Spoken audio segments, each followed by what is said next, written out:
সূর্যটা ধীরে ধীরে পশ্চিম আকাশে থেলে পড়ছিল। গ্রামের দিগন্ত জোড়া মাঠ এন সোনা আর কমলা রঙে সেজে উঠেছিল। ফাঁকা ধানের শীষের মধ্যে দিয়ে একটা হালকা মিষ্টি বাতাস বয়ে আসছিল।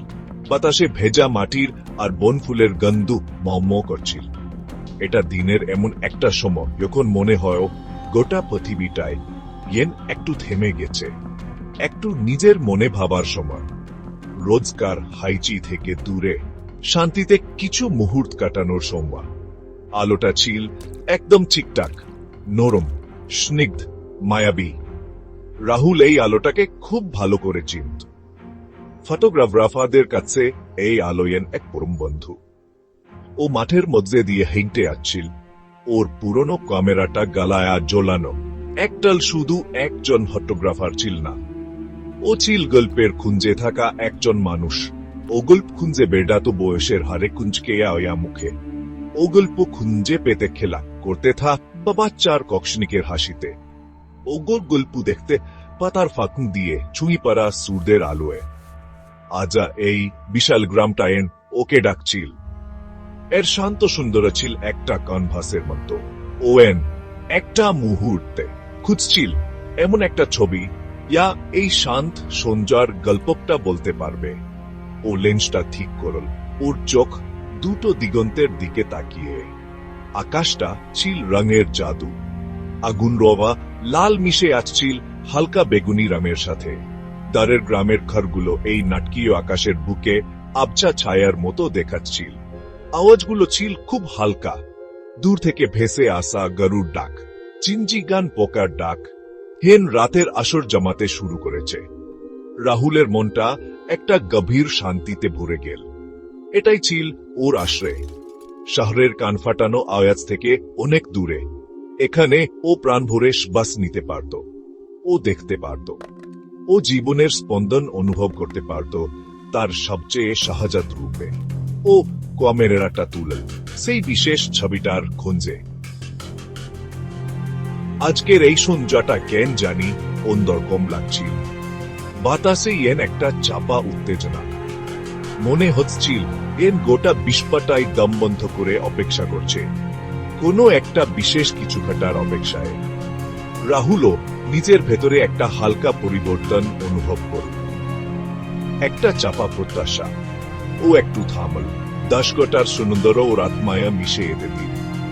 ও শুধু দেখছিল না, ওহেন এই দশকেরই একটা অংশ হয়ে উঠছিল। সোনালি আলোটা ওকে জড়িয়ে ধরেছিল, একটা উষ্ণ আরামদায়ক আলিঙ্গনের মতো।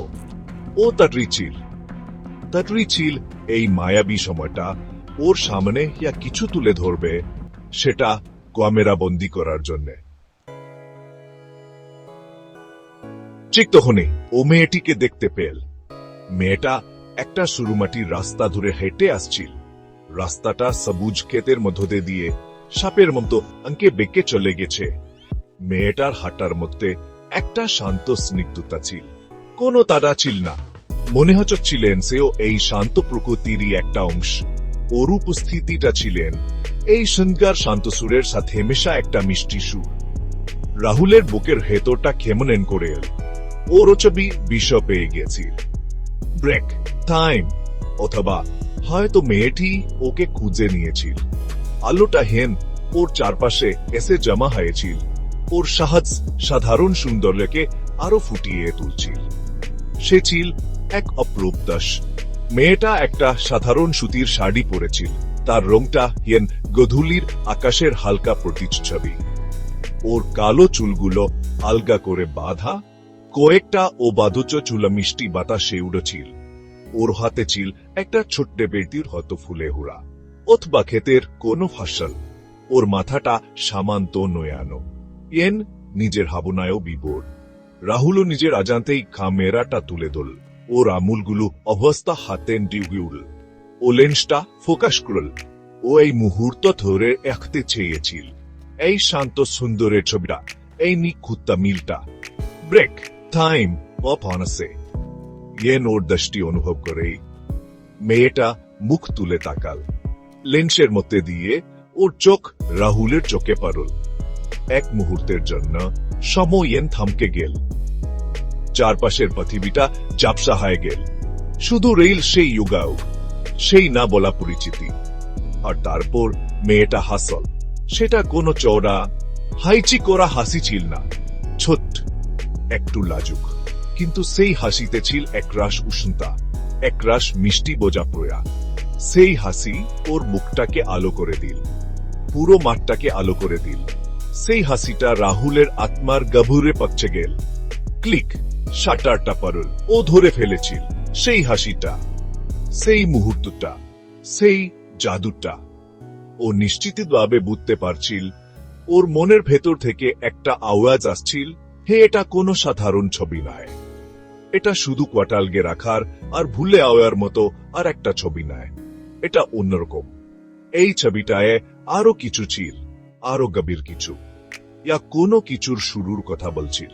হাসিটা শুধু ওর ফিল্মে নয়, ওর হৃদয়েও গেথে গিয়েছিল। ও আস্তে আস্তে ক্যামেরাটা নামাল।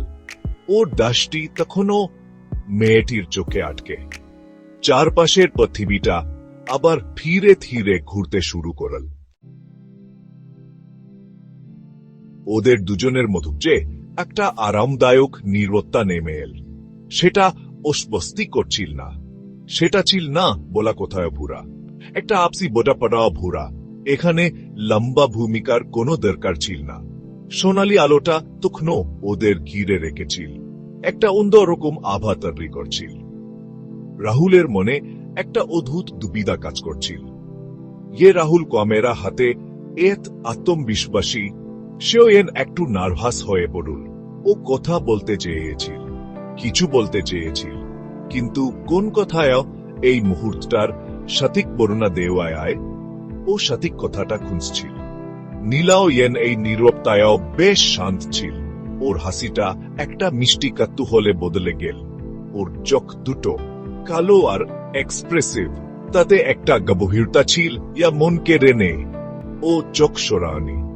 রাহুলের মনোগে ও একটু অপ্রস্তুত হয়নি, বরং ওর মধ্যে ছিল একটা খোলা ভাব, কথা বলার একটা নীরব আমন্ত্রণ।